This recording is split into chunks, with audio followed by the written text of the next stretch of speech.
რიყის დოქები შესაძლოა ზოგს მოსწონდეს და ზოგს არა, მაგრამ აქ ეს არ არის მთავარი. აქ მთავარია ის, რა სჭირდება დღეს თბილისსა და თბილისელებს. მაშინ, როცა ქალაქში ათასობით ავარიული შენობა არის, რომლის დემონტაჟიც კრიტიკულად მნიშვნელოვანია თბილისელების უსაფრთხოებისთვის, მაშინ, როცა მეწყერსაშიში ფერდობებია ქალაქში და უამრავი ისეთი ობიექტია, რომელიც რეალურად უქმნის საფრთხეს თბილისელების უსაფრთხოებას, ამის ფონზე რიყის დოქების დემონტაჟი საერთოდ არ არის თბილისელების პრიორიტეტებში. ეს პრიორიტეტია ქართული ოცნებისთვის და მისი ხელისუფლებისთვის.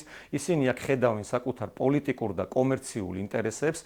მათი ინტერესია, რომ ამ ადგილას ჩადგან რამე ისეთი ობიექტი, რომლისგანაც მიიღებენ სარგებელს და მთელი ეს ძალისხმევა მიმართულია სწორედ ამისკენ, თორემ რეალურად თბილისელების ინტერესი რომ აინტერესებდეს თბილისის მერიას და კახა კალაძეს, დემონტაჟ გაუკეთებდა იმ კორპუსებს, იმ ავარიულ შენობებს, რომლებიც ყოველდღიურად თბილისელების ჯანმრთელობასა და სიცოცხლეს უქმნიან მნიშვნელოვან საფრთხეს.